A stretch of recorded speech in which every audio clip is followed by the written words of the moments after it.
Welcome to an EdTech Team video tutorial. This particular video will be on the Google Art and Culture Zoom view. First thing we're going to do is actually go to a painting, and so we're going to use the search feature located over on the right-hand side. You're going to do a search for the painting that you would like to see. We're going to start off with the Tower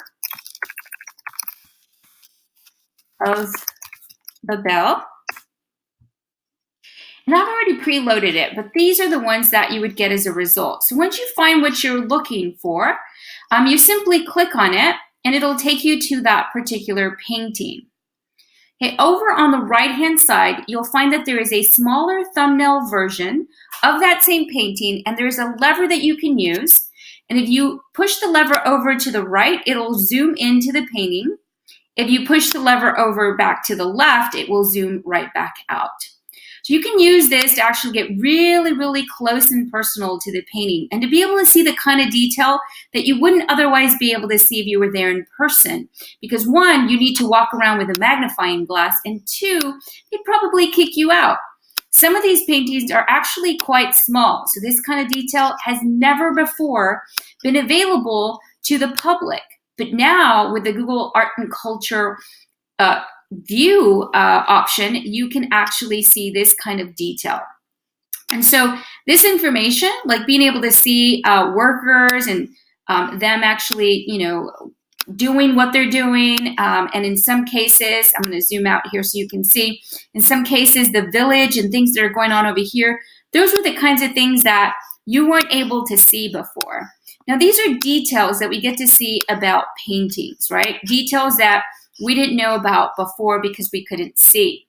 It gets really interesting when you get into paintings from certain painters. For example, this one here, that is a portrait where the artist who painted this particular portrait portrayed her in a certain way because of an argument that the model had with the painter. The painter had originally presented a painting to her that she did not like, and she asked for them for the artist to actually remove the painting. And so, of course, the artist was upset because he put in a lot of effort into it. So what he ended up doing was he still put this painting out there, but he completely changed it from what he originally had, and he even included certain elements to this painting that were certainly painting her in a very bad light. There are a lot of things you can explore here, things like she's got this drape hanging here with coins, trying to make her be perceived as money hungry and only after men who had money. But most shockingly about this particular painting, and I'm going to zoom in a little bit more here, what's really great about this zoom feature is that you can suddenly discover elements within a painting that you may not pick up when you're looking at this painting in person. For example, down here at the bottom right, you see the head that is supposedly belongs to one of her lovers. And as you can see, there's a coin in the eye, indicating once again that she only married and dated men who had money. So the painter's portraying this female here as money hungry. So really interesting backstories that you'll find when you're able to zoom in. I'm going to show you one more here. And this one is The Harvesters that was painted by Peter Bruegel. And what I'm going to do here once again is we're going to zoom in. I'm going to show you a couple of things that the naked eye would not ever be able to identify on their own. And so what we see just by looking at the painting is, we see workers here maybe taking a short lunch break while some are still working, and we see just the landscape off into the distance.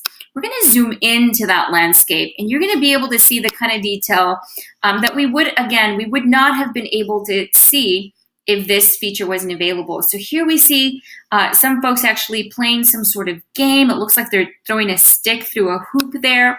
We also see some folks over here, it looks like to be skinny dipping into this little pond or lake that is over here on this side. So sort of like hidden Easter eggs within a painting that this particular painter has left us behind. I invite you to try out the zoom feature. We are providing two different paintings that you can do a search for. You can, of course, search for others, but we're asking you to actually take a look at St. Francis in the Desert to see if you can find the hidden rabbit. There's sort of an Easter egg rabbit hidden in there. And we're also asking that you check out the Proverbs. This one's filled with lots of hidden things going on in this painting. At first glance, you wouldn't pick it up, but if you zoom in and take a close look, you're going to find lots of hidden Easter eggs in this painting. Happy hunting.